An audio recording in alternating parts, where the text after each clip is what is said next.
What's happening, everyone? Welcome to the Legged Podcast. Before this show starts, I just want to take a minute and tell you all about the secret perks you get if you sign up on Patreon. Now, to sign up on Patreon, it is £1 a week, that's it. And by doing so, you get early access to all our guests. You get an extra episode on a Wednesday that is only available just for Patreon members only. On a Saturday, we do a betting show where we've landed some pretty big bets, to be fair. Yeah, cross footy and boxing and MMA.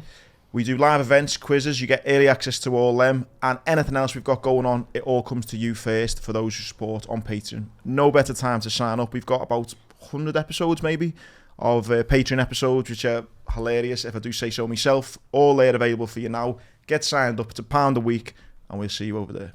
What's happening, everyone? Welcome to the Legged Sportscast. It's me, Andy Grant, and with it being Derby week, got a special treat for you. I've got Massive Blue, Tony Scott in the building. What's happening, lad?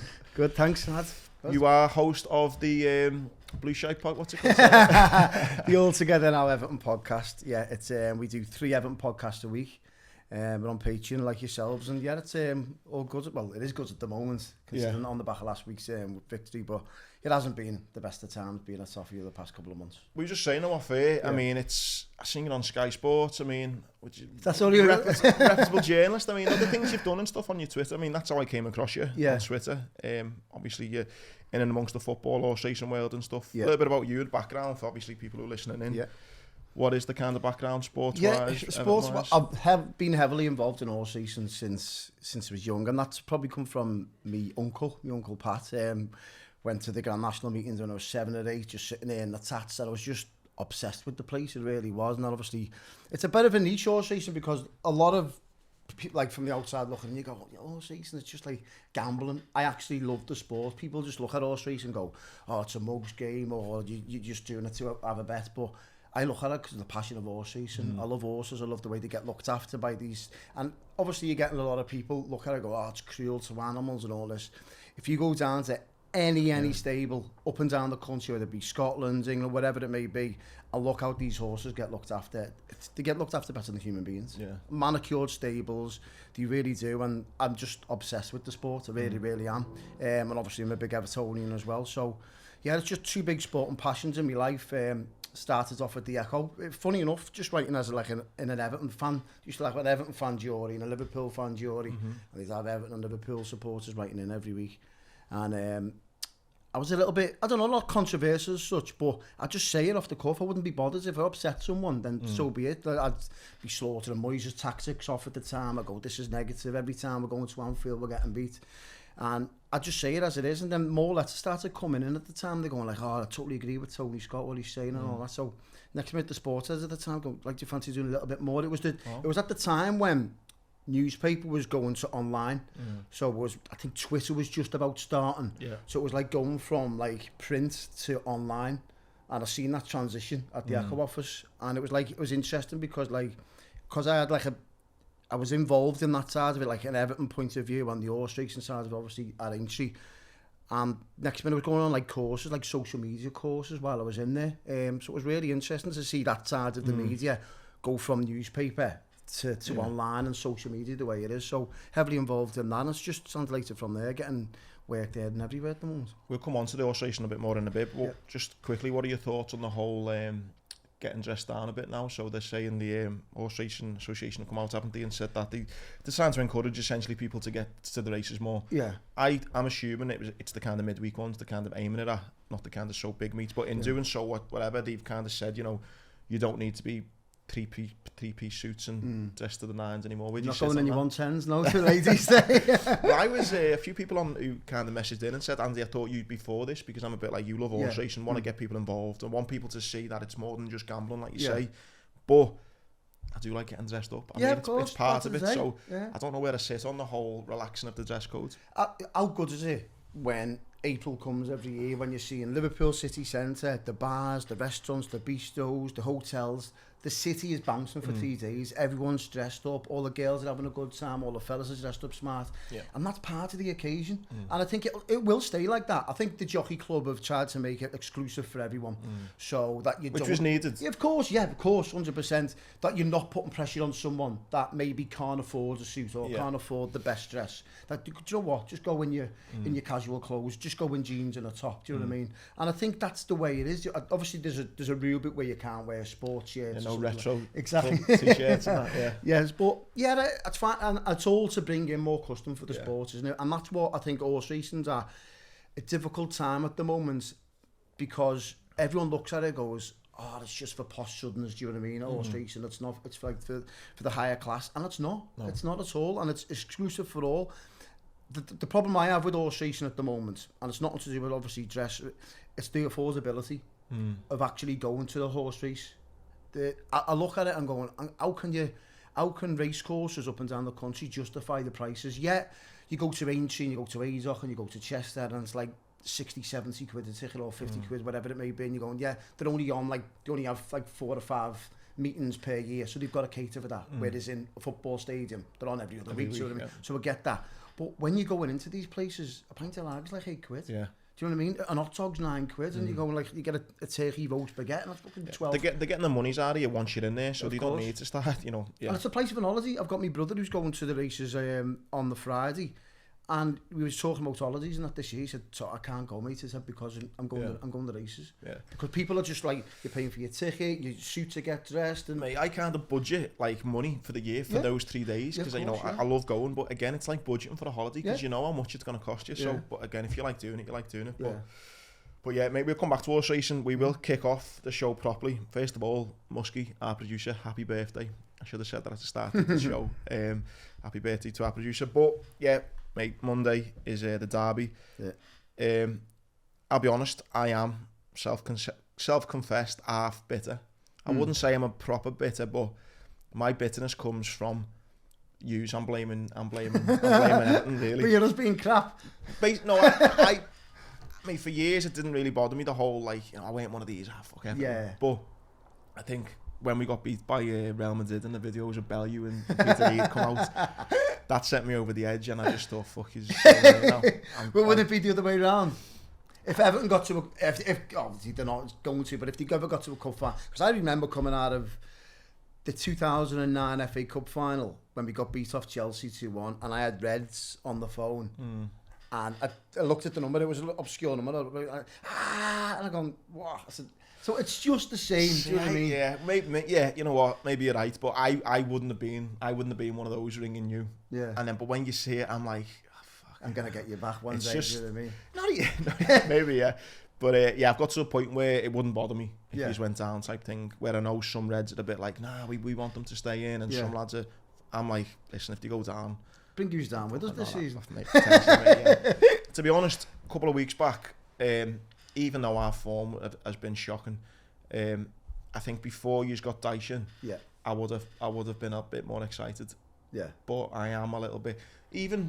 I don't even think it was the fact that Lampard's gone. If he's got anyone else in, apart from Dyche, I would have fancied Liverpool a bit more. But I think the fact he's come in, Dyche, you get that new manager bounce, which he's proved against Arsenal. Thought he's played great. But I do think there's a bit more to it than that, than just a new manager bounce with Dyche. Was you one of the ones who wanted Dyche in, or were you... He was the best option. I didn't want Bielsa because obviously what he brought. The meeting that he conducted with the owners and the Everton hierarchy was just bonkers. He just wanted to wipe the season away and start managing the under-23s and bring in an interim manager to manage the first team. So was he going to pick the interim manager then, did he want? Or? I don't know. We're never going to know. His philosophy was, right, that team can't run, and it's going to take me time to get my ideas across. So wipe this season away, get an interim manager to look after them. This is a long-term project. I'm going to look after the under-23s and make sure they can run so they're ready to come into the first team for next season, whether it be in the Championship or the Premier League. I would have loved to have seen Moshiri, Ken Wright and whoever else, Kevin Telveld, and they must have been sitting going, are you actually serious? Said, we need to stay in the Premier League. There's a stadium getting built in 18 months, it's opening, and we need to stay in this division, and you're writing this league off. I said, so he got chased out of town. To be fair to him, he'd flown in from Brazil and give it the bee's knees to Moshiri and said, this is what's happening, and obviously they've chased him. Dyche has been there, obviously a willing runner and rider, and always stuck at it, and obviously he's probably aware he's second choice. Do you think he is aware he's second choice? Yeah, I think he knew. He spoke openly. He said, listen, he wouldn't be in this job if it was to be all bed of roses at Everton. He's fully aware of the position he's in. It's a tough job. If Everton stay in the division, he deserves a statue, because this team is it's rotten to the core, the squad, because it's throwing about 7 or 8 managers under the bus. And that's why last week I was made up with the result against Arsenal. It really was. But the same token, a party feels cheated. You go, hang on, you're doing this to every single manager that we've had. The managers we've had in the past 7 or 8 years. I think we've had 8 in the last 7 years. So what these players do, and this squad is a mismatch of 7 or 8 managers worth of signings, all dating back to David Moyes, signed Seamus Coleman, Roberto Martinez, signed Mason Holgate. You've got the likes of Michael Keane and Jordan Pickford, signed by Ronald Koeman. The list is endless. Ancelotti signed Corey. They're all in the squad. So these players are willing to throw manager and manager under the bus. So they'll have a good manager bounce, but it's about consistency. Yeah. And I think the problem that Everton have had with the previous managers is they're all a bit of a soft touch. They're all nice fellas. They're all fellas you'd go to for a pint with. Yeah. Couldn't fall out with the partners half of these fellas. Lampard, nice fella. Roberto Martinez, nice fella. Carlo Ancelotti, nice fella. They're all really good guys, you know what I mean? Marco Silva. They're all like, oh yeah, he's a good lad. And all of a sudden, Sean Dyche has walked in there and he's gone, right, I'm going to change some rules, some non-negotiables. Basically said to every single player the first day of Finch Farm, right, get your shin pads on, pull your socks up, no gloves and no snoods, the non-negotiables. And they almost went, no, that's it. Do you think that's a big thing? Like, it's a mentality thing. I think what it does more than anything, Hans, is that it changes the culture and it takes control of the dressing room straight away. And that's what's blaringly obvious at Everton, that culture needs changing at that dressing room. So all of a sudden, Klopp's got it, with Guardiola's got it, Ten Hag's got it brilliantly, because he went into that dressing room, and again, Manchester United, how many managers they threw under the bus? He's gone in there and he went, I'm going to take control of it, this dressing room. Ronaldo, you're gone. Yeah, he's been the first manager I've thought United could end up coming back here. Because he took control of it. All of a sudden, they're scared of him. He's got power. Now, many managers there at United haven't had the power of that dressing room. All of a sudden, now them players are looking up to Ten Hag and going, hang on, if he's just bombed Ronaldo out, he can bomb me out. Yeah. And they're scared of him. Now, I'm hoping, I'm not comparing them to Sean Dyche, by the way, but I'm hoping that these players are going, right, hang on, we've got someone here. I wouldn't like a roll in the grass with Sean Dyche, would you? No, yeah, I mean, I really like Sean Dyche. Yeah. Like, Speaks well, doesn't he? Yeah, he speaks well, yeah. That's why I'm a little bit worried now, because Liverpool's form's not been great, but just on Everton as well, on the last couple of weeks, where do you sit on the Anthony Gordon thing as well? Because do you think that he was even in the conversation with Sean Dyche, or do you think that was just a done deal? All done deal. It's been done for months. I think Anthony Gordon actually spilled the beans in the Newcastle interview. He said, like, was fully aware of this has been going on for months now. So, and Sean Dyche has been open. He said the Gordon deal was basically done beforehand.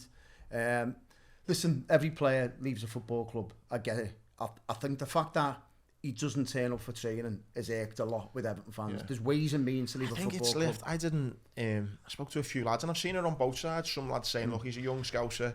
You know, he's only 21, makes mistakes. Maybe people around him advising him badly. You know, whatever, and not really that bothered. I've seen other Blues so pissed off with him. Like, you fucking best never come to this city again type thing. And well, look at the way Richarlison left Everton.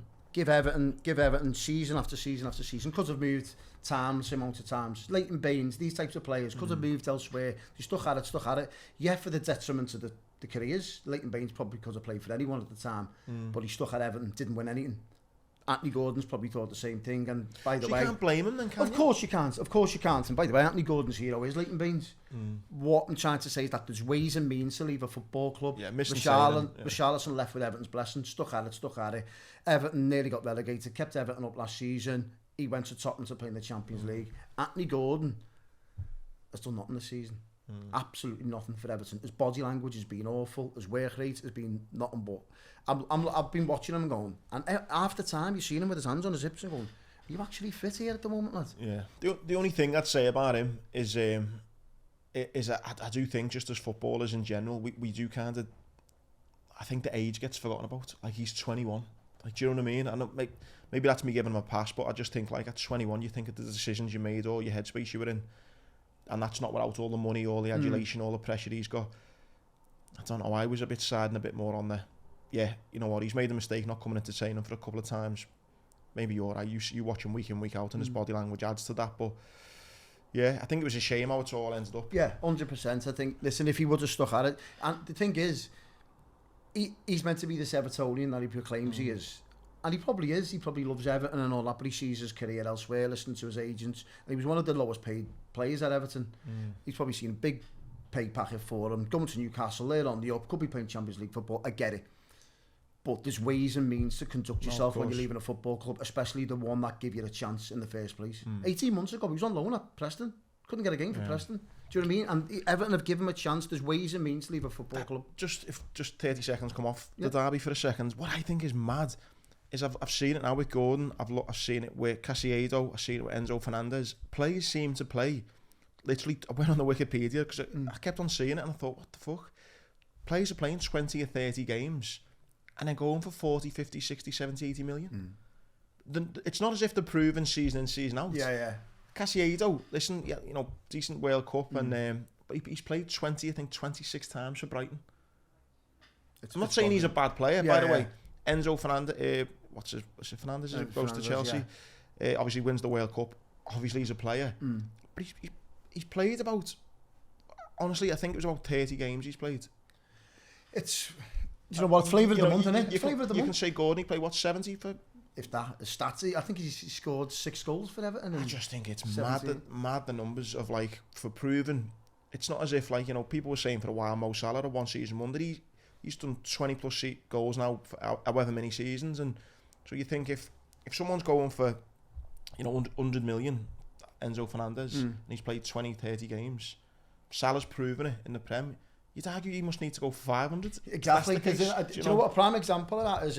Jamie Vardy and Harry Kane couldn't get a game for Leicester. They were sitting on Leicester's bench. And all of a sudden, look what they become. Now, they in a short space of time, they literally lit up the Premier League. Yeah. And 5 minutes before, and they couldn't get a game for Leicester. They were sitting on the bench, couldn't get a game, and now they're superstars in the Premier League. So it's just it's the money involved, and I always think it's flavour of the month. And Everton were well within the rights to. Do you know what? We've got a player there that hasn't done anything for us this season. And by the way, Anthony Gordon, there's bags and bags of potential there. He's got it, definitely got it. We just haven't seen it this season. We've seen it in fits and starts last season as Evertonian seen. Yeah, he's got something about him. He's getting you off your seat. He's creating chances.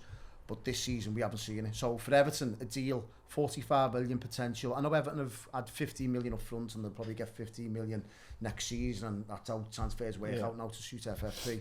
But I think a deal for Everton is good now at the moment, because there's a player there that doesn't want to be there, not creating, not on body language is not good. So let's move on. And with regards to then the current situation, what are your hopes on staying up? I think the only hope we have is the manager, because as I touched on there, Answer said the squad is rotten, because I don't like the culture of it. If you can see 7 or 8 managers off, then something is fundamentally wrong with that dressing room. It's not as if it's a brand new team. There's Lampard signings, Martinez signings, Ancelotti's, they're all in there, and nothing has changed. You get a new manager bounce, and the same thing continues. Oh yeah, we'll have a go for him, and then after 5 or 6 games, nothing. And we've seen it plenty of times. We've got form for it. I'm confident, and the only hope is Sean Dyche, because he will squeeze every ounce out of this team. And he's been confident. He said, listen, about new signings, obviously there was a big fire about Everton not signing a player, but I think Sean Dyche will squeeze every ounce, blood, sweat and tears out of this team, and I think it will be just enough, mainly because he likes a Bournemouth in the mix, Southampton, maybe Forest could slide back in. There's other teams in and around there going, Everton, after the derby, we've got like a 4-game window of Brentford, Leeds, Villa, Bournemouth.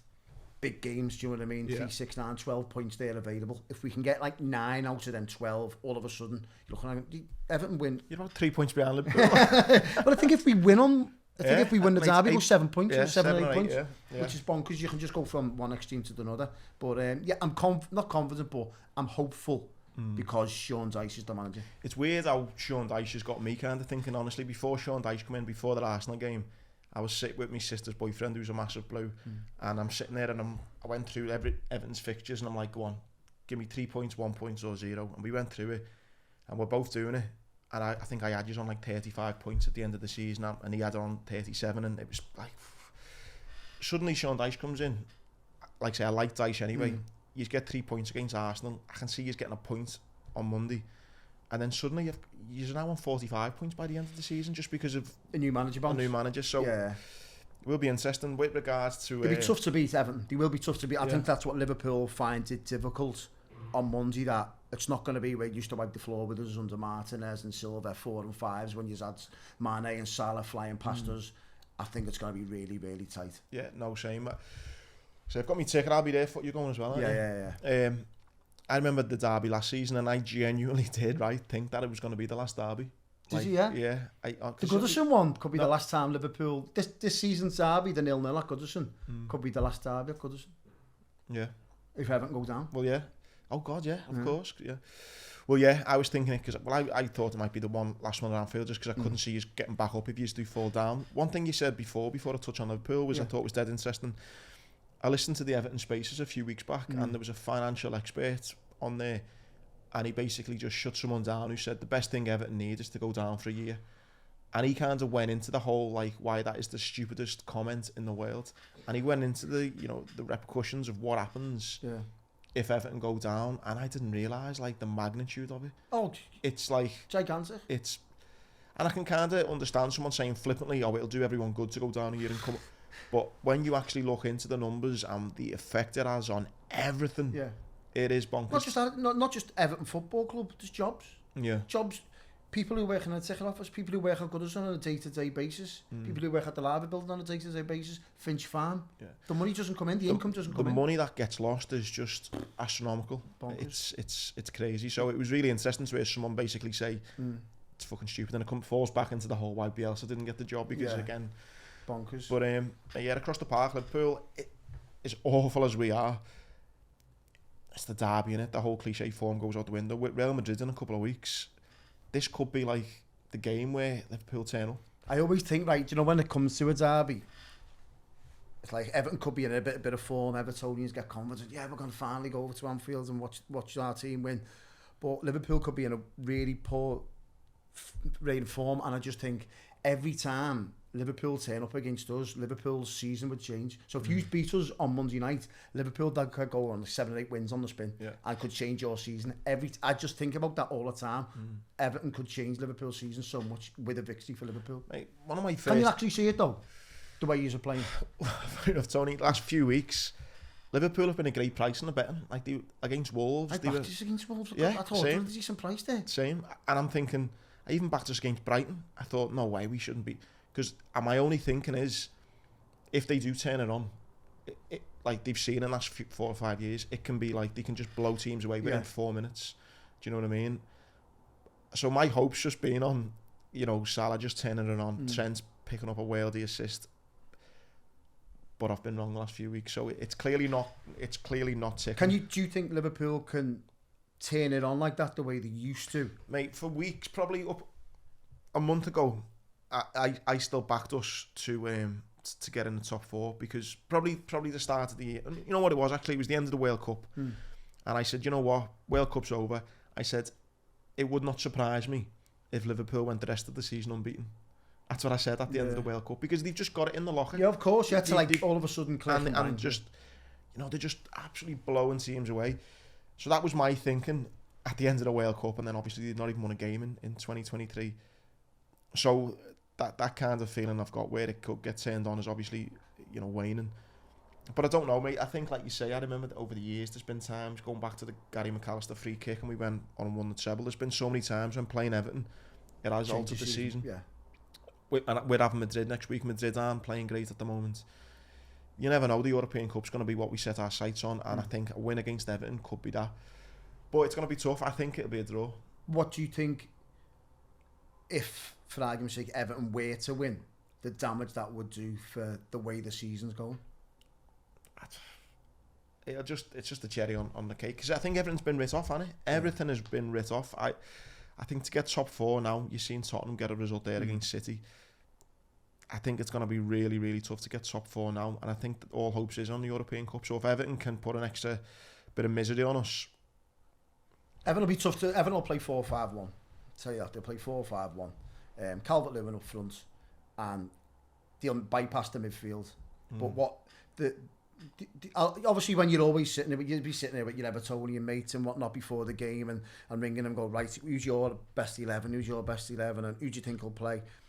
I think the only area where Everton look a lot stronger than Liverpool is the midfield. Everton have got they've got units in there, Zakori, Onana, and Guy can get round the pitch. And look at Liverpool's midfield, and I thought that's an area that if we can go long to Calvert-Lewin, win them second balls, because I think Everton could bully Liverpool's midfield because it's been getting walked all over. The form that Fabinho's in, and then if they're playing some of the younger lads who may be a bit smaller, like that Bagotic, which I really like, by the way, or Elliot, or Jones, I think they are the players that will get just knocked off the ball and ran over in that sense, which is the worry. I think as well, if you can nick a goal and Pickford's bit as his time wasted and stuff, I think it'll be a really frustrating night. On the other side, then you reckon, as we've just said, a result against Everton can change Liverpool's season. Do you think this will have much of an impact, win, lose or draw, on the survival of Everton, or do you think it's just going to be, listen? No, I don't. I think this game, Dice will be looking and going, we could get something here, and imagine this for your season, 4 points out of Arsenal, Liverpool straight away. I think even if we get beat, it's the 4 games Everton have got next, the crucial. I think 2 at home, 2 away, against teams where we could get 3 points here. We're more likely to get points against Leeds than we are at Liverpool, for example. Yeah. So I think that 4 game window is absolute. I think it'll determine whether Everton stay up or not. Because if Everton get less than, I'd say, 4 or less points out of them 4 games, I think they'll go. But if they get say 6 to 9 out of them 4 games, I think they'll stay up just because of the confidence. So it's going to be interesting, because I think for the first time in a while, Everton will be going over there with a manager that's got some kind of a plan. They go, do you know what? I've stifled Liverpool before. Dice has proven in the past with Burnley. I've stifled Klopp before. I can get results at big grounds. I know what it takes to get results here. So Everton will be going over there, not extremely confident, but with a manager who's got a plan. Yeah, someone with who knows how to get a result at Anfield. Yeah. On that, you just mentioned him then, mate. One of the teams around there, Leeds, just got rid of the manager. I actually quite liked him. Did you? Yeah, I thought he was all right. I don't know whether he was because it was American, a bit different, and he had I don't know, but I thought I didn't ever think it looked that bad for them. I mean, like I say, a few weeks back, I thought it was the Southampton, Bournemouth, Everton. I thought nailed on. Yeah. I think the fact that Leeds might have a game in hand, I think, as well. Yeah. And I don't know. I just thought he'd get a tune out of them. So then, but they haven't won in 7. I think they've lost the last 7. So maybe not so surprising. But that was my reasoning for thinking against Southampton, Bournemouth and Everton, because I looked at the teams around, not Forest, just the sheer amount of players they brought in. I thought it takes time to gel, but in the end, they will. I thought West Ham, just too much quality within the squad to go down. Wolves, seeing how they played against Liverpool, they got some crackers in that squad. I know. Spent a few quid as well. Yeah. I think that was, Andy, I think that this is the way Everton fans were worried over the January transfer window, because everyone around them all improved and spent a few quid. Yeah. So they all bought quality players, where Everton went weaker, effectively. Rondon went and Anthony Gordon went. So Everton didn't just stagnate, they went backwards. They lost 2 attackers and never improved, where all the other teams, Forest, as you just touched on, all the Wolves, all the teams around them, Jesse Marsh spent 49 million. All these teams in and around them spent a few quid just to get themselves out of it. I think Southampton spent 50 odd million. Bournemouth spent about 30. Exactly, just to try and get themselves out of it. So that was the worry for me. I'm going, these are all improving here, and we're going backwards. But listen, you're only as good as what your manager can get out of you, and obviously Leeds just looked at that. I think I seen a funny quote. It was because obviously he was struggling at the time, and because he's American, they were calling him Yank Lampard, wasn't it? In the end, because he's getting a tune out of him. I thought it was funny that, but I think he had to go. What I thought was mad though, they've let him spend, like you say, 40-50 mil on players, and a week later. But do managers actually buy? I don't think managers these days don't have say in any kind of transfer. Do they? They have a director of football going round. Right, there's a list of players. Pick which one you want out of them. I've gone and scouted them. We can afford that fella. You pick that one. So Jesse Marsh's probably going, I'll have him out of the 3, and that's how it works. Managers don't get much of a say. No, they're called coaches, aren't they? They're not managers no more. True. Just on signings as well, I thought it was interesting to pick up what Carragher said this weekend on Sky. He said the Haaland might have chose the wrong club in terms of how City play, how Haaland likes to play and stuff. And it actually got me thinking. I might sound absolutely ridiculous in saying this, but I actually think if Haaland went to Liverpool and Núñez had went to City, I actually think both Man City and Liverpool will be better off, because I think the chances that City create are far more than Liverpool. I would say the style of play, and Núñez, he looks like he needs 6 or 7 to get a goal. City creates about 30 chances a game. Do you know what I mean? The way Liverpool were playing with the amount of diagonal balls, they do long balls, and I think Haaland, maybe, sounds ridiculous, I honestly think if they'd went to separate clubs, I think they both would have done better. There's an argument for that. I think with Núñez, there's definitely something in there, 100%. Oh yeah. But it's how long because obviously Liverpool have financial gone balls deep in it, haven't they? They're going, right, we're going to have to persevere with this kid here. Definitely something in there. It needs to be coached the right way. It needs a obviously goal scoring coach alongside him as well at Liverpool. Just literally, you wouldn't be surprised if Ian Rush or someone should be in the scene. They've done that in the past, didn't they? Yeah, just literally because he's raw in front of goal. And he snatches at shots when he just needs that composure. And he's a young lad, don't get me wrong, and he'll improve. But yeah, there's an argument to say Haaland, but don't forget City at the start of the season and Haaland were blowing teams out the water, and everyone's going, oh, this is a great sign, look the way De Bruyne is putting them through. City have just changed the way they're playing, and that's not suiting them. No. And I'm in a WhatsApp group with obviously loads of lads, and I said from day one, Haaland is overrated. And I've been slaughtered all season for, I don't know what you're talking about, Tony. I think, listen, he's overrated. I look at it, and I was not comparing him as such, but a bit of like a Lukaku type of player, a bit of a flat sack bully. I was saying he's scoring goals against Wolves and Southampton and Everton, all the teams below. When he comes up against top level opposition, you still maintaining that? Yeah. I'm still adamant. Yeah, I'm sticking on it. I just think he's massively overrated. I don't think that. I do, honest. I do. He's not overrated. Yeah, who would you rather have? Good question for anyone listening. Who would you rather have, Harry Kane or Haaland? You're picking a team right now for Liverpool. Who would you rather have up front? Haaland. Would you? For the style Harry of play Kane, again? I love him. I think Harry Kane is amazing. Well, I was going to come on to him now, but I put him down. He just obviously entered into the 200 club. We had a debate a few weeks back, and maybe we're going to disagree then big time, because would you put then Harry Kane in the bracket if he's going on your team sheet ahead of Haaland? You're putting him as a winner. Yeah, 100%. Even though he's never won anything, and he probably never will. I think you'd have to be a brilliant footballer to win something. What did Suarez win at Liverpool? No, but he left and won the treble with Barca though. Exactly, but I get that, but that's because he stays at Liverpool for that short space of time when obviously you weren't successful as such. But you don't have to be, because do you have to? What's your status to become a world class footballer? Well, that's what I mean. I think, listen, one of the most famous, greatest players ever, he never won a European Cup. You know, the real Ronaldo, R9, never won a European Cup. He's still one of my favourite ever players. So I'm not saying you need to win the European Cup, or for example Gerrard, I think arguably one of the best, him and Rooney, best players to come from England, not won the Prem. I'm not saying you have to win certain things, but to not win anything, it's not even as if he wanted to move to City, didn't he? He can't help it if the two clubs don't agree terms. He would have went to City, and there's an argument to say he would have been scoring the same goal, but he's only about 6 or 7 goals behind Haaland now. In a Tottenham team with probably arguably the most defensive minded managers in Conte he's working under. Imagine him under Guardiola. Well, listen, lad, I think Kane cries himself to sleep every night looking at that Man City team. I think he'll go to United in the summer. Do you think? Yeah. Do you need a sense of forward? No, obviously. I think they'll come in for him. Him and Rashford up front would be great for United, by the way, but I don't know. I really do like Kane.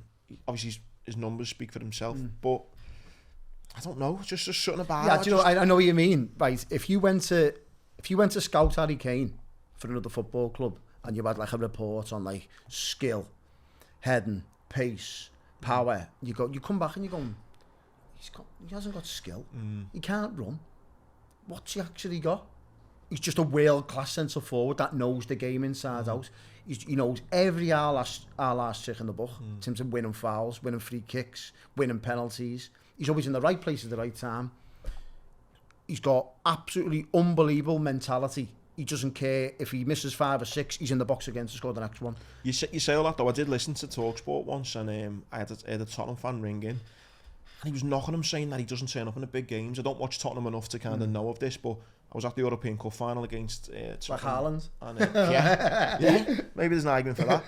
that's maybe one negative I would say about him. But again, I'm not saying that from my own kind of watching him. It's from listening in.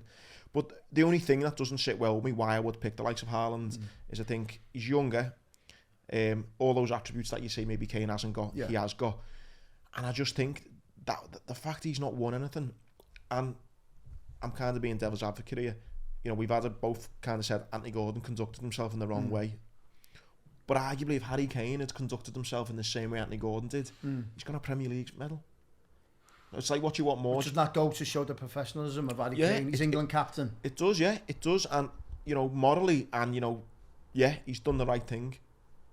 Harry Kane will be able to walk around London forevermore, and the Tottenham fans will be literally worship him for what he's done for the football club. Or can Anthony Gordon walk through Church Street? Maybe not, but Harry Kane would be sitting there with his grandkids going, yeah, there's the Premier League I won that season. Do you know what I mean? But Harry Kane could go, do you know what? I'm the greatest goal scorer the Premier League's ever seen. But he'd beat that at City, wouldn't he?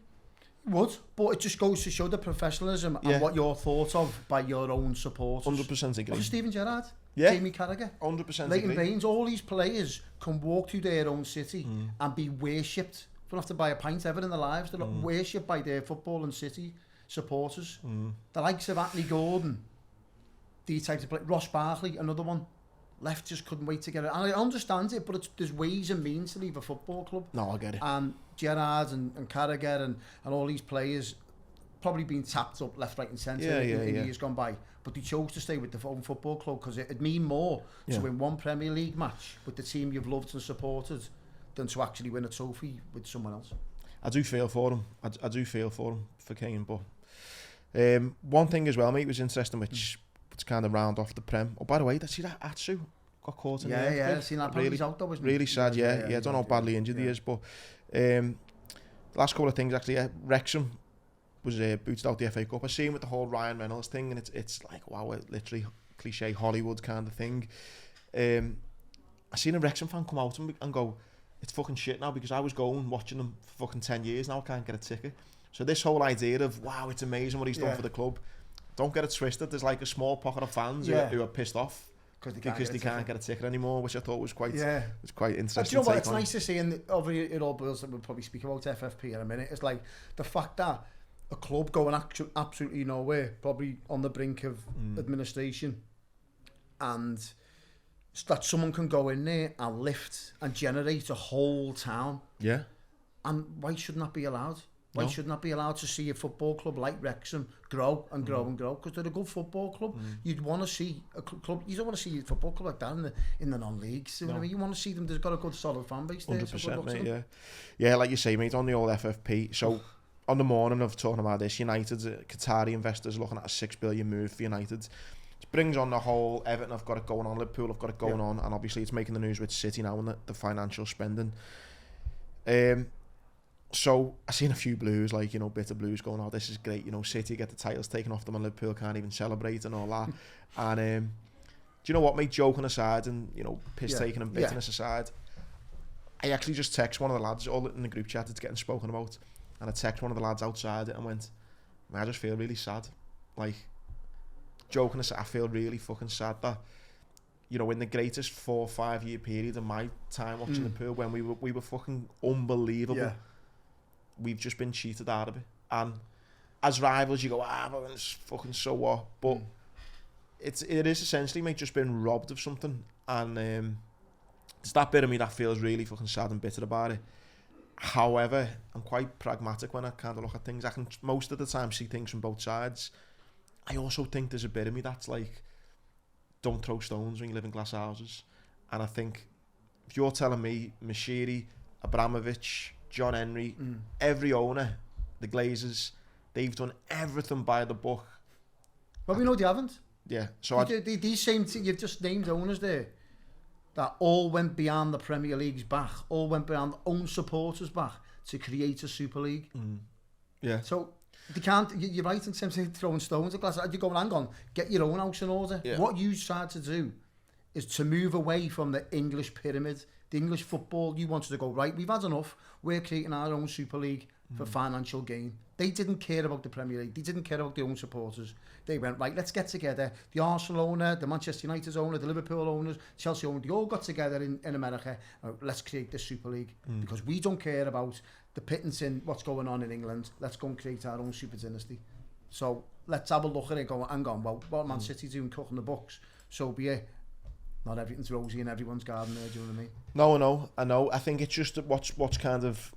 I think it's probably Liverpool fans are probably the most bitter when it comes to it all because again it just so happened that when we were at our pump this was happening. Man United as well. I think they finished second twice. Yeah, I think it would have been from Aguero's moments. They would have come, Manchester United would have had the lead that time. It's literally like 1 year on, 1 year off. It would have been Liverpool United. So I think it is probably just United and Liverpool fans who are the most bitter.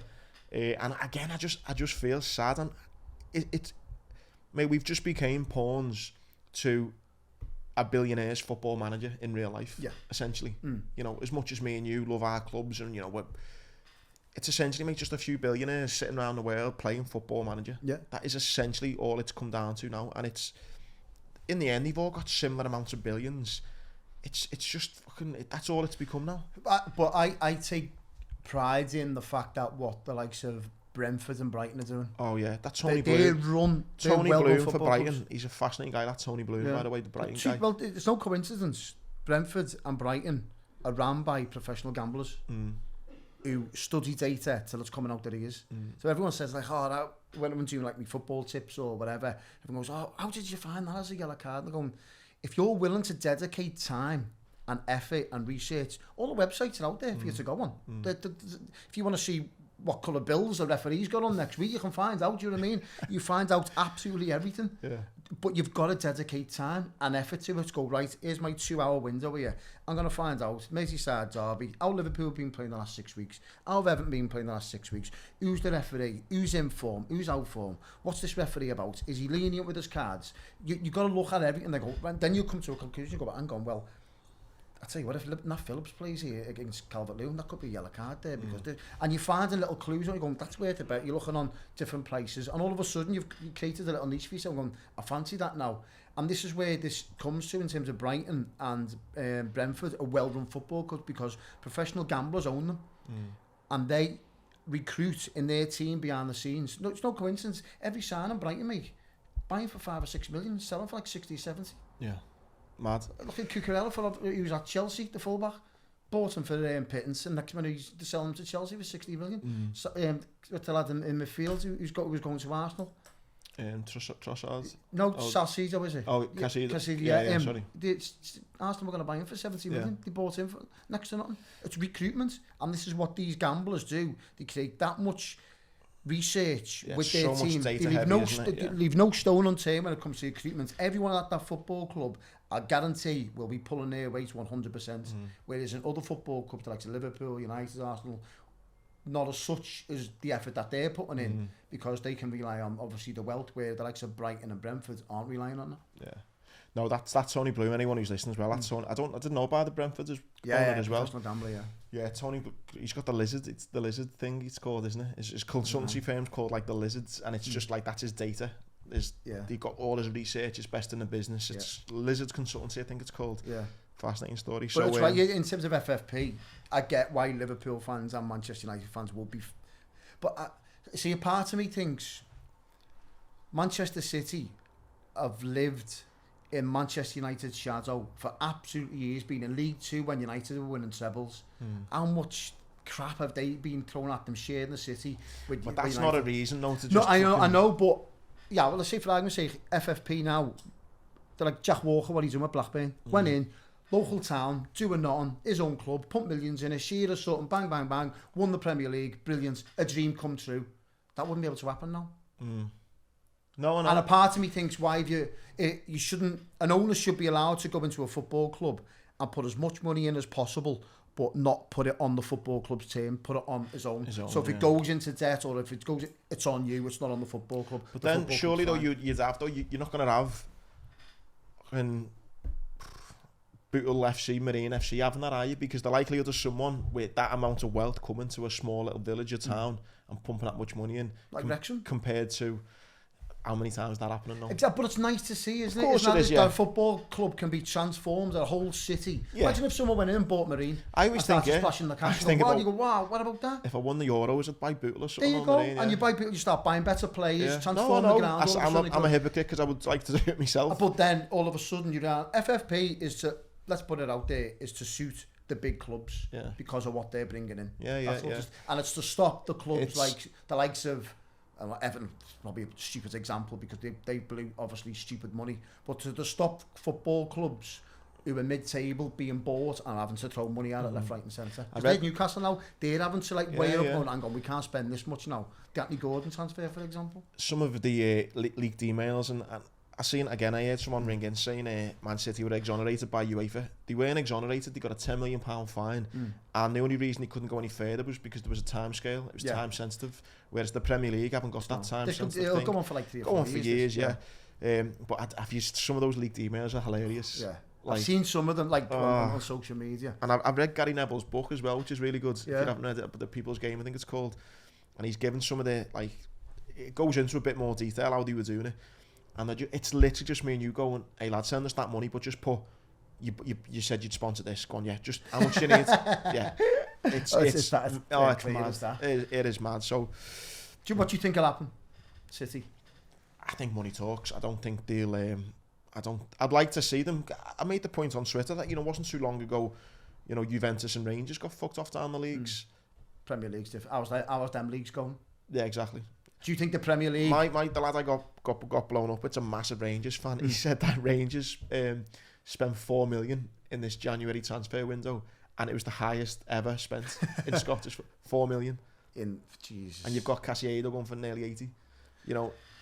4 million in the Scottish League. So don't forget the day of the glory years when Gaza and Loud that's what he was saying. He was saying, God, years ago, Serie A, we used to raise Serie A, and know. So, do you think the Premier League would actually? Obviously, it's gone to an independent panel and they're going to decide and they'll see to the Premier League, we advise you this, whatever it is. Do you think with the money and the wealth that's involved in football, the Premier League would dare say to Manchester City, right, where they may deduct the odd point or something, but do you think they'll relegate them? Not a chance. Also, because of the prestige Man City are now bringing to the Premier League? Yeah. You look at Guardiola, one of the greatest managers ever, the players, they've got not a chance. What I did think was really interesting as well is the kind of lawyer that is the kind of one to go to get you off dodgy stuff is on He's sitting there hey, $5,000 an hour he's on more than De Bruyne a week. This the Premier League or Sheikh Mansour ringing him like that as we speak. But again, brings up the point, when they're paying a lawyer 100, 200 grand a week, whatever they're paying him, will that come on their books? That'll probably go in 4 years' time. Do you know what I mean? It's so... I personally think they'll get a big fine. They'll get a big fine. Like what happened to Liverpool and Chelsea for the Super League. Smack on the wrist and fine. Which would be fuck all. Yeah. But as you said there, it's like, not... There's football clubs looking at and going, hang on, should we give City the bee's knees when we need to get our own house in order? Premier League probably themselves, a lot of companies. I think that's so much in UEFA. I think that's so much in society though, mate, you know what I mean? I say about this all the time. It's like social media, to go off Tanya, social media give everyone a platform to say what you do. I've said things, everyone's said and done things that they should not, do you know what I mean? And I think I sometimes, arguably being a bit of a shithouse type thing, don't sometimes go in on people when you see something, because I think, oh God, if you knew what I done, do you know what I mean? I was drunk on Dale Street the other day or something like that, causing murder or something like that. And I think, obviously, I just think people are so quick to go, he's a cunt, isn't it? You're like, have a look what's going on there. Do you know what I mean? And I think, mate, you're right. It's a bit the same. And do you know what? Like, you'll make a comment on social media. You go, I don't know. I say, he was awful that game. Next minute, was this you last week? Exactly. Like mate, and people are so quick to scrolling through your tweets from like 2012. Honestly, mate, I'm allowed to have a different opinion than I was last week, mate. Yeah. I'm okay with that. Jesus. Anything else from you on the Prem? Let's go on. As I said, the City stuff's dominated this week, hasn't it? Yeah, it's been massive, yeah. Big Merseyside derby this week. It's just going to be fascinating, the way this City thing develops, but it's just going to drag on for like 3 or 4 years, isn't it? And it's just going to filter out, and obviously City, anyone who's playing City now, they're going to be throwing all kinds of crap at them in terms of supporters and that. But it'll be interesting to see what happens with Guardiola, because he's always said, these owners have told me the truth. Yeah, I know. He's favourite, by the way, I think he's favourite to leave. Is he? Yeah, he was one of the favourites to leave yesterday when I was checking. In fact, the last thing I'll touch on the footy, then I've got a few other things in sport before we finish off on illustration, was did you see Klopp go in at James Pearce? Yeah. It's interesting, wasn't it? Yeah, I think I think normally happens, I don't know, obviously James is a good mate, but I don't know obviously the in-depth of the reason why he went in on him. But I find it difficult and I find it a little bit strange, and I think this way, I'm not just singling out Klopp here, by the way, I think managers in general, if they're having a go at journalists in the public domain in press conferences, they are fully aware of the backlash that will translate to that journalist, especially on social media. Do you know what I mean? We all get crap on social media, you know what I mean?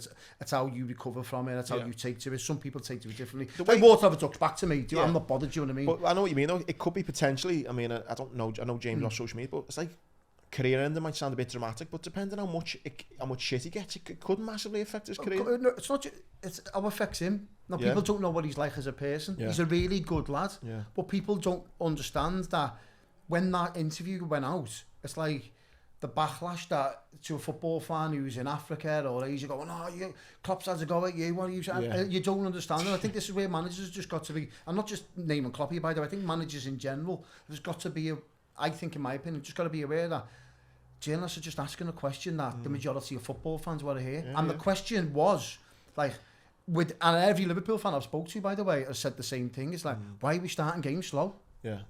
And I think every Liverpool fan would want to know the answer to that. It was related, because I'm mates with Si Hughes. I think it was related to an article him and James had done together. But I just felt it. Klopp did not come out of it well at all. You know, I think it just... Do you think it's a sign... Sorry, Andy. Do you think it's a sign when things like that happen that managers are feeling it, you're under pressure? 100%. Because... 100%. If Liverpool would have won, would he have... No. He wouldn't have called anyone out, no. Yeah. Mate, to the point, I thought he'll go at the end of the season.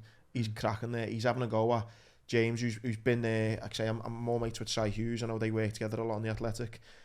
When they're turning on people like that, I thought, he's feeling it big time here. He's lashing out on people he shouldn't be lashing out at. And I could see him half going at the end of the season. I hope it dies down and hope it gets sorted. But, I mean... Do you think he'd resign before... Yeah. I don't think he'll ever get sacked. I honestly... He's got loads of credit in the bank, obviously, for that. I don't think it'll ever get to a point, mate, where Liverpool will be calling for him to get sacked, to make the board act. I honestly... It's mad. Do you think there's a possibility of him resigning at the end of the season? Yeah, I do now, yeah. Only if the transfers don't go the way he wants them to go, for example, Bellingham, I think that's an absolute must. I think if he doesn't get Bellingham, and 2 or 3 others, by the way, whatever happens behind the scenes, I think there's a strong possibility he'll go. But just not, again, it boils down to if Liverpool not in the Champions League, Bellingham's not going to go there, is he? Yeah, no, I think he will. He'd go to Liverpool if they're on the Champions League. Yeah, listen, he's 21. He's already a millionaire. If he's going there, right, and he doesn't want to see work under Klopp and actually be part of a kind of challenge to get Liverpool back up where they need to be, if that doesn't excite him and he'd rather go to City with the money or, to one of them, I think that's... Do you think players actually look at a football club and go, I see that as not every player, You'll go 99% of them are those paying them most money. Yeah, I agree. And who's got the best team? I agree, but maybe I'm looking at it with rose-tinted glasses. I know he's a Liverpool fan. I know his dad's a big Liverpool fan. I think he was in Paris for the Champions League. I think he's got a soft spot for a few of the lads who are in Liverpool. I don't know, maybe I am being deluded, but I'd like to think the little footballer in me who wants to play for Liverpool one day, of course, I'd like to think that he'd go, listen, money's never going to be a problem for me and my family. The thing is, lad, he could go to Liverpool in the summer, do 4 years there, and then he could go to your City, your Real Madrid, your Barca. He's only be 24, 25. So it's not as if he's like given up ever winning the Champions League. He could go to Liverpool and take them back.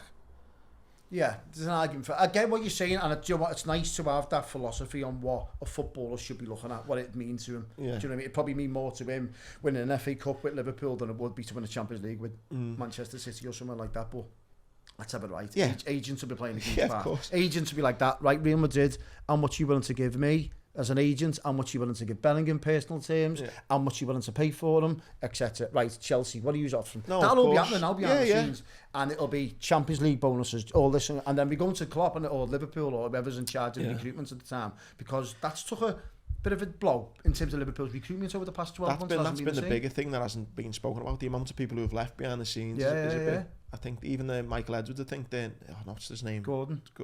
Yeah, there's one of them over there now who was getting potentially going to Ajax, seeing at the end of the season. So Yeah, my naive thing, because I'm not a millionaire, is like, when you are a millionaire, I just don't understand, right, how 200 grand is any different to 300 grand. Because you've got everything, you've got the houses, you've got the car, you've got this.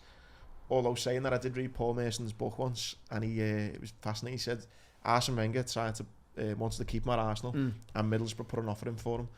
And Merson said he couldn't get his head round that Middlesbrough were going to pay him £1 million a year. Arsenal were paying him whatever. But he worked out that at the end of on every Friday, he'd be 36 grand better off. Worse off if he stayed at Arsenal. And he said just knowing he was a gambler himself, and he's had his problems, and he said I just know I wouldn't have been able to sit with myself, even though I was getting paid whatever. Yeah. He said I couldn't sit there knowing that every Friday I could have had 36 grand a week more. It's like that's what he said. He had to go in the end to Middlesbrough, and he. So it doesn't matter how much your money. Yeah. Why is Ronaldo in the Middle East? Oh yeah. Why is Messi on the verge of going over there? It's they all got. It's just money.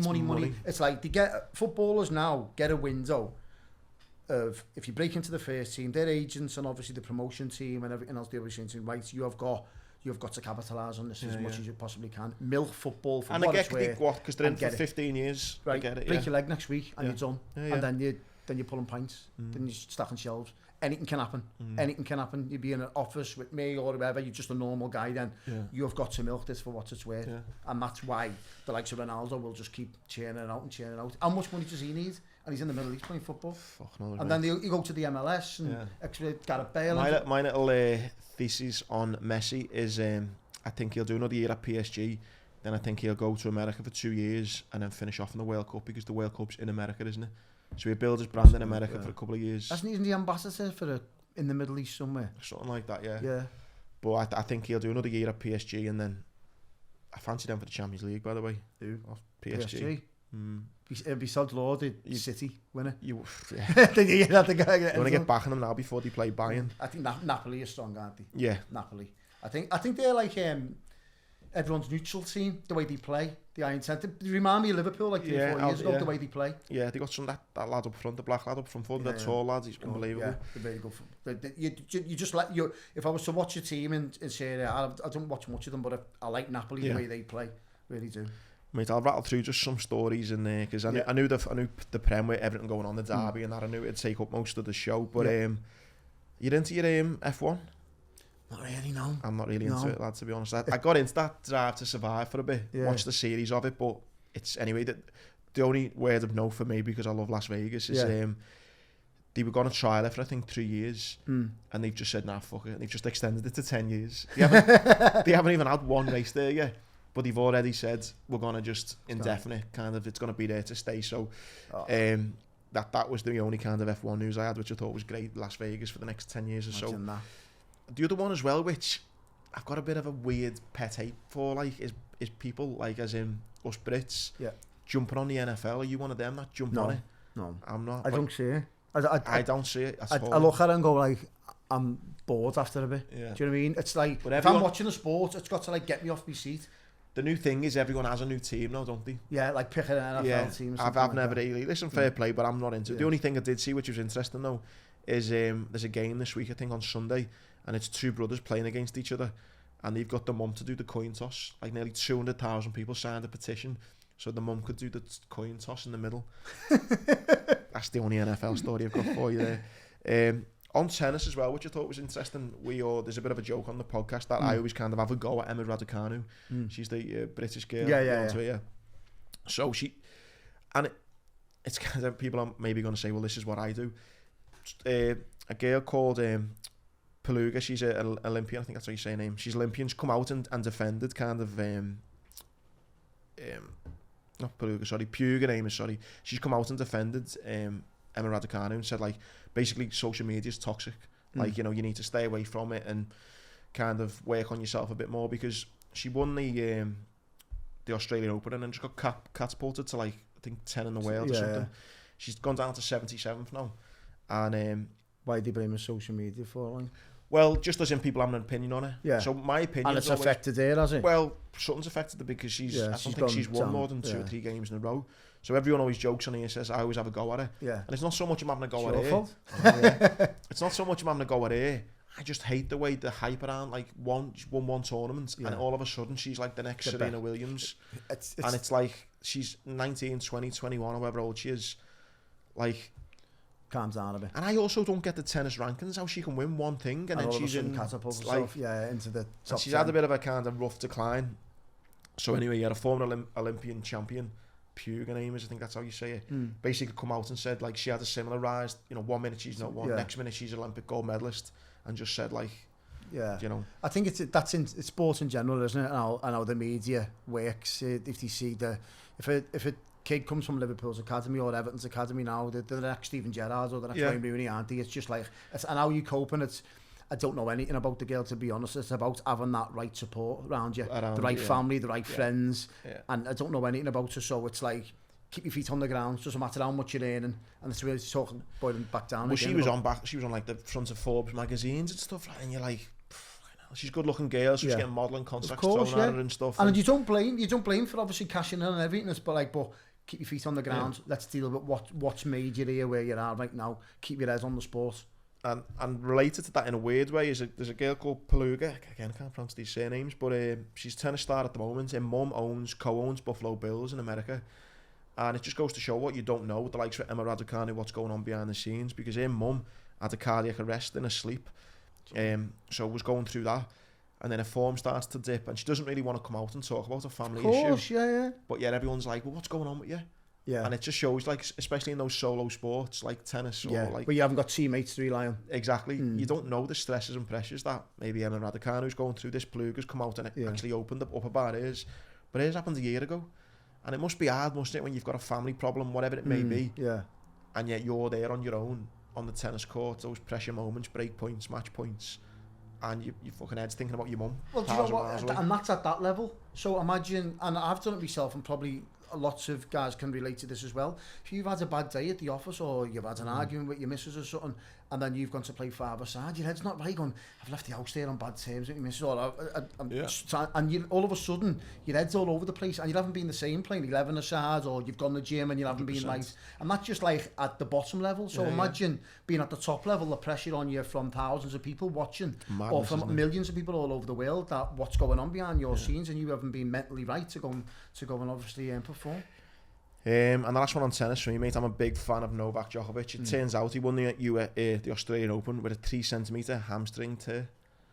I think what his opponents must think after that, like he smoked everyone. He only dropped one set in the whole tournament, and he's done it with a 3-centimetre hamstring tear. I mean, do you know what? Imagine like getting. You wouldn't want to know about that if you was just being beaten, going like, you've destroyed me there, mate. Yeah, in front of the. Obviously the sporting world, and to be told like I've done it like with a bit of an injury, it's like like the boxer thing, isn't it? If you've been knocked down by a boxer who's done his hands in, or he's carrying a bit of an injury, it's a bit of an insult, isn't it? Really, I don't think the loser wouldn't appreciate knowing that. And then the last one, mate, I just want to finish off on the horse racing with you. On the DAZN, the whole thing though, the prices have gone up. I don't know if you're a big boxing UFC fan. I've seen that though. It's whole whether you can kind of justify gets spoken about all the time, doesn't it? If you've got the kind of BT, Sky, DAZN, how much money you're paying. But they've just put up the prices again, and potentially, I don't think viewers are getting a lot for it. They've announced their deal with the NFL, a 10-year deal, to try and... NFL? Yeah, DAZN and NFL. So again, just trying to bring more users to it. Just thought it was interesting. And the price has gone up, has it? And the price has gone depends, up, I think supply and demand, isn't it? If they can market it in the right way and thinking, right, a lot of people will watch this, so we're willing to throw the money at it. Yeah. And if it doesn't work, it doesn't work. I mean, remember when we seen ITV take over the championship years ago, and that went down like a lead balloon, do you know what I mean? It's like, what you do and what you see is it's all about supply and demand. Premier League, prime example, with Sky. I think a lot of these platforms may be struggling, because I've seen with Netflix are doing something different, like you can't share your password or something no more now. So I think these big platforms are maybe struggling in certain ways, and they're like, we need to justify what's going on here. Yeah, of course, yeah. And there's a lot of pressure on them, because people, especially with this day and age now, with obviously the bills and everything that everyone's struggling to pay, you're looking at your Sky bill coming in and going like, that's £80 a month. They're the first to go, aren't they? Exactly. And you go, well, hang on, well, what am I weighing? There's me shopping, there's me mortgage, there's me gas bill, there's me lecky bill. Sky, £80 a month. Can I do without that? possibly could you? I I'll don't take know the that sport, do you know what I fucking mean? years ago, Exactly, I know. mate, So fucking hell. you think to yourself, I'm going, I can't afford everything, do you know what I mean? But then again, you need your Wi-Fi and all that, and you go, nah, do you know what, just leave it on. That's what it's like, you know? And quickly, because I'm not so much up to date with it, I seen Joshua fight's been announced in the O2 in April. I'm a bit bored about Joshua until that Usyk fight gets done. I'm a bit like, I'm not really that arsed. Joshua now, he's on the floor, and he quite literally, absolutely on the floor, and he's got to look at it and go, how do I get back to the top? How do I make it about me now all of a sudden? Because he can't be throwing his name to like the likes of Tyson Fury anymore. No, not at the moment, no. And when it was so close to happening, I was so happy, and then I've just kind of lost interest. And do you know what'll happen when they're washed up? Yeah. That's what'll happen. It's most of the time how it happens. Yeah. And the other thing I seen that McGregor was trying to help out. He's mad, McGregor. I kind of hate him and I love him. He's happy to kind of pay for is it Croke Park? He done a tweet to Eddie Hearn to say like extra 500 grand is needed for the security, I'll sort it. So what for to fight?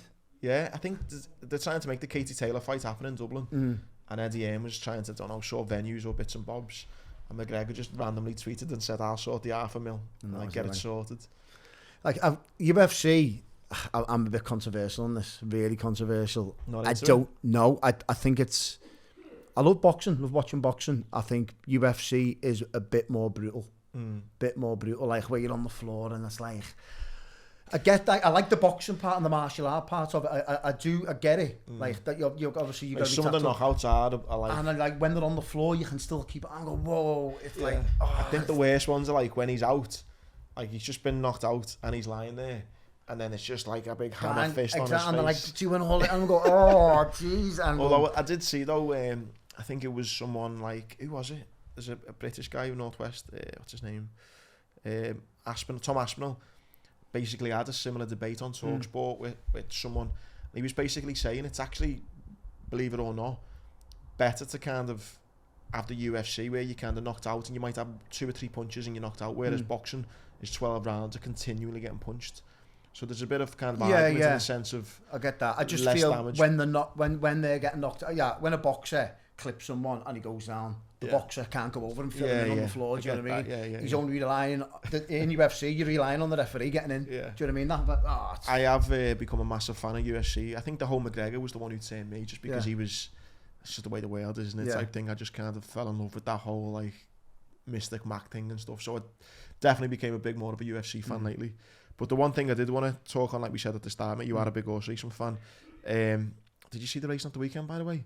Mullins was on fire. Did you get 5 out of 7? In the Dublin Festival, I think when you get to I love this time of year because you're going into Cheltenham in March and you're going into the Aintree meeting in April, and it's brilliant. It's the springtime, and I just love the March, April time, especially down in Liverpool as well. Do you know what? And I say this every single year and doing podcasts for the Echo and obviously presenting that on YouTube and everything else, and I just find it fascinating, and we don't realise, I think as Scousers, by the way, that we're so lucky to have this event on our doorstep. Sometimes 100%. I think we don't appreciate that we've got it. If Aintree and the Grand National Festival was in London, they would be all over it. They'd be all over it. We are so lucky to have this sporting event on our doorstep. It's watched by 500 million people worldwide watch it from all time zones. People wake up in the morning in Australia to watch this race, and we've got it on our doorstep. It's amazing. Honestly, it's like it's watched from all over the world, and people in all walks of life. Doesn't matter if you're a punter in a betting shop or you've got a load of horses down south somewhere. All walks of life come together to celebrate this sporting occasion. I think it's absolutely fascinating. It's Thursday, it's Friday, it's Saturday. The city is on a massive. It's my favourite 3 days of the year. Brilliant. To me, that's when the year starts. Yeah. Normally, as a football fan, Liverpool tends to be doing all right that time. You got the national, and I'm like, right. Semi-final days. Semi-final around that time, The weather starts to get a bit better, and I'm just like, right, come on, mate.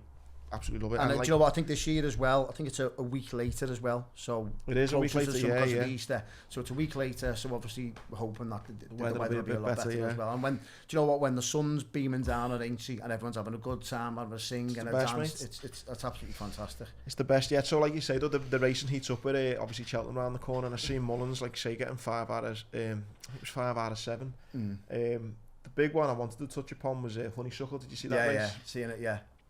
State Man it was, wasn't it? State Man, who yeah, ran away with it. I fancied State Man anyway, but I'd done a forecast myself on Honeysuckle to come second. Just got second, didn't Just got second, it was close. Man. I thought it would have got pipped for third, but I fancied State Man anyway to win it. Obviously, straight on the back of that, the two big questions were State Man going up against Constitution Hill was the big one, and whether Honeysuckle would retire or potentially go for the Mares Hurdle. Mares Hurdle, yeah, it looks like it may go for the Mares Yeah, Hurdle. I think at the time they were saying they weren't really sure, but did you see the reception Honeysuckle got as well? Yeah. Brilliant to see. I was a little bit sad as well. Like, I think sometimes, when you see those horses going out on maybe what could be the swan song, and like a bit. I hope it has a go with the Champion Hurdle. I really do. I think and just matter in any sport, by the way, I think you deserve to defend your crown. And I think Honeysuckle deserves to defend its crown in the Champion Hurdle. And I get State Man and Constitution Hill are miles ahead of it. I get it. But anything can happen. It's an horse race. Yeah. Imagine State Man gets brought down by another horse. All of a sudden, Honeysuckle's got a 1 in 2 chance of winning because it's more capable. Yeah. It beat the rest, by the way, behind in Vauban and all the other horses. You're going, hang on, well, there's only 2 better horses, Danny. And I'm going, anything can happen in a horse race. From what I've seen from the interview afterwards, straight after it, was they didn't really want to go to it until they felt it had a proper chance. I know what you're saying, it's got a chance if someone falls maybe, or there's a bit of traffic and running. But isn't that the whole point of competition?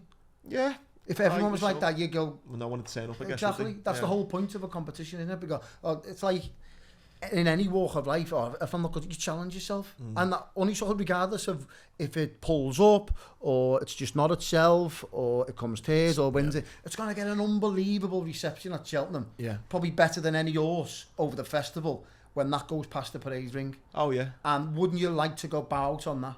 Oh, 100%. As Honeysuckle, do you know what I mean? And it's got a chance of winning it. It's the third best horse in the race. Yeah. Obviously, the market leaders, Constitution Hill and State Man. Where's your money going for that? But Constitution Hill's 1 to 3, isn't it? It's just the time figures of that are just... It's crazy, it could be one of the best champion hurdlers of all time. It could be. But it's a could be. It's just all potential at the moment because of the figures that it's done. It hasn't beaten much, but the figures are unbelievable. The way it wins, the way it's blowing the opposition away. Whereas in State Man is actually beaten better, as we've seen obviously last week. It was 7 now unbeaten, I think it is. Yeah. State Man. If you're looking at it from a betting angle, I'd be rather be on State Man, just from a betting angle. There'd be a lot of punches out there that be going Constitution Hill by 10 lengths. I wouldn't be backing that personally. No. I'd rather back State Man because of the opposition it's beat. Yeah. And it's proved. The last time, to be fair, Constitution was ill. I'd done the thing to win by 10 lengths. I should have done it to win by 20 lengths. It's a freak of an horse. Don't get me wrong, an absolute freak of an horse. If it wins the way it has been winning, it could be one of the all-time best performances at Cheltenham. Yeah. No, my bet on that would just be the straight forecast. I think I can't see past Constitution Hill. It's beating State Man. That'll be my bet for that race. One thing I did want to kind of bring it down a bit was the whole, and maybe you can explain it to me better, was the whip ruling. Because I see Mullins and it was, who else has come out this week and said it, and Elliot have come out and said like it could potentially, shadow Cheltenham, this new whip rule changes, and the same maybe delay it till after Cheltenham and stuff. I'll be honest, I don't 100% get it, understand it, know the dynamics of it. I think they always change the whip rules, don't they? They always look at it, and obviously the animal welfare is always concerned, and that's priority, by the way. And I love horse racing. Don't get me wrong, I love it more than any. Well, obviously football's my number 1 sport, but horse racing's right up there. And when they see the whip, they're like, people go, "Oh, the whip and the horse." If you actually go up and see an actual whip, it's like a braided material. It's not like a proper whip where you get the cane in school or anything like that. It's like a braided material. It's just like a gentle reminder to keep the horse on track. It's not whipping it for whipping's sake. Do you know what I mean? They're just keeping the horse and obviously on the bridle. When you're seeing jockeys, it depends on the right-handed or left-handed. When you're seeing jockeys like that, and it looks back worse than what it is. Yeah. But when you're seeing just like a gentle reminder, just to keep yourself going on the gallops, it's fine by me. But the whole whip rule, it all boils down to, I think in the end, they'll do away with the whip. Do you think? Yeah, I think they'll, because there's that much each year it's got reviews and reviews and reviews and reviews, and maybe it'll just be like a little thing, like a mini whip, so to speak, so it doesn't look as bad. Yeah. I think in the end it'll just be, obviously you got your bridle and everything else, and bum bum bum bum bum, and maybe just like a little thing, not as what has persevered. Yeah. obviously when you're looking at races, because it doesn't look nice. Don't get me wrong, when you're seeing a jockey's hands in the air and things like that. Yeah. If it's held in the correct manner, the way it should be. But again, it comes to the pressure. If you're in a run in the Grand National and there's £1 million at stake, and you don't think about the whip rules, you know what I mean? You think you're just like that, and next minute you're thinking, hang on, how many times have I hit it here? Yeah. You're not thinking about anything else. No way you counting that, mate. No chance at all, because you're in the zone. You're thinking, hang on, there's £1 million here for me. I'm on 10% of that. If I win this Grand National, I'm getting 100 grand in my account tomorrow if I'm winning this race. All of a sudden, you're going to lose. And after you wouldn't be surprised if some of the jockeys will think, do you know what, I'll take the fine, I'll take the ban. Oh, yeah. Do you know what I mean? Yeah. And that's what's happened probably in the past plenty of times. The other good story as well, you just said about a ban. O'Shane Murphy's coming back from his ban. He's already been touted for, I think his ban finishes on, hasn't he? Yeah, well, I think his ban finishes on like the 16th of Feb, and he's got a big entry like the 25th of Feb, so he's straight back on it. And after drugs, wasn't it? I think it was during COVID as well. Yeah. And I think it was drugs as well. I think he put himself into rehab. I think he just needed some time out and stuff. So it was good to see that he's coming back into it. He's got a big race in Feb. But yeah, I mean, I'm like you, March time, Cheltenham. You going to get down to it, are you? I'm going to try and get down for one day, but ain't sees me bread and butter 3 days. Yeah, Thursday, Friday, Saturday. Absolutely love it. And it's a festival to cherish, and it really, really is. And as I harp on about every single year, we are so lucky to have it. Really, really are. And it's not just about these 3 days as well. You've got I think there's Pete Tong and there's an Ibiza orchestra. Ibiza one, I'll be at that 100%. I think, mate, in general, I think like you got Chester, Haydock, and Aintree. Like I try and go to all 3 of them every time they're on because they are brilliant. It's a great day. You love it. Mate, we are running out of time with our things flashing as well. I knew I had on the memory card. Listen, To, thanks so much for coming, mate. Anytime. No problem, mate. Hope you've enjoyed a bit of a Prem breakdown, horse racing, and a few other bits thrown in. But mate, massive thanks. And, no problem. I wish you good luck for the derby, but I hope you get bitter as ever, bitter as ever, mate. Nice one, everyone. Don't forget, get on Tony's on all the socials. What are your socials, mate? Tony on Twitter, on Instagram as well. Tony_media. And if you're a Blue, get onto his podcast as well. But nice one for listening, and I'll see you next week.